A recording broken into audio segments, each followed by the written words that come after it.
Junior's thinking about packing up and starting a new life. Nigel's finally facing his day in court. And poor Tommy is absolutely torn to pieces with everything going on. Meanwhile, the whole Ravi situation has everyone on edge, and things take a really dark turn when Harry makes a terrible mistake. George is trying to do what's best for Kojo, Jean's patience is wearing thin, and even Vicki ends up getting spooked at the Vic. Honestly, it's going to be a week. So, things really kick off once the old drugs mess comes to light. Ravi's back in the square, and honestly, the tension is thick.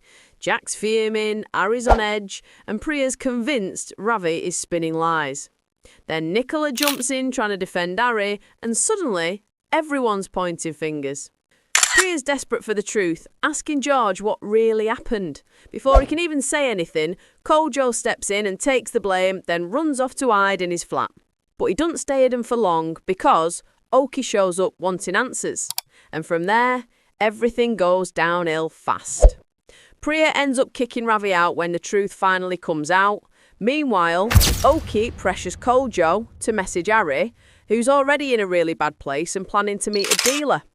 Harry rushes over, there's a fight, and in the struggle, Oki ends up getting stabbed by accident.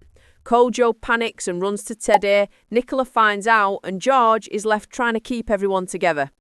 Ravi's outside begging Priya to forgive him, while George is just relieved that Kojo is still alive and standing. Walford does not do calm. Junior Knight's exit story begins. Things are getting really tough for Junior now. He opens up to George about how much he misses Xavier, but George just isn't in the mood. He's still hurt about everything that happened with Elaine. And with all the drama going on with Kojo, George has barely got space to breathe, let alone deal with old wounds. Kobina wants Kojo back in Ghana after the drugs mess, and Junior quietly drops the bombshell that he's already booked a one-way flight back to Dubai, new job and everything. He's basically ready to go. Later on, George starts to realise he doesn't want things to end badly between them.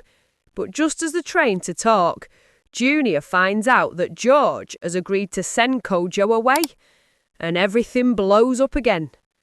What they don't know is that Kojo has heard the whole thing. He's terrified. Junior tries desperately to get George to see they can keep Kojo safe right here in Walford. And then he heads off to speak to Ravi, because if anyone knows how dangerous this could get, it's him. Nigel Bates worries on the morning of his hearing. It's a huge day for Nigel, and it honestly couldn't start any worse.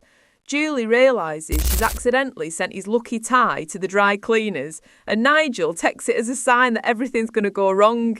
He heads off to Arthur's bench to clear his head, and he and Julie end up having a really emotional chat.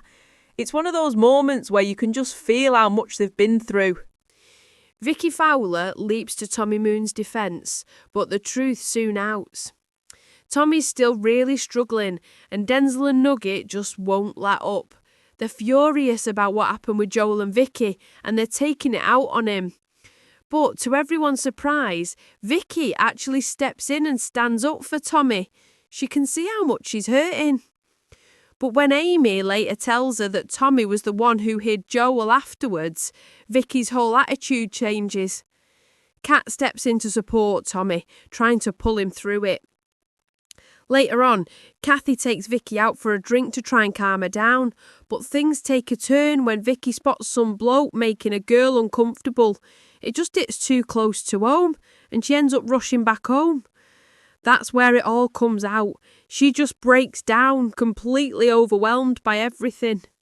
Number 5. Jean Slater is still furious with Zoe Slater.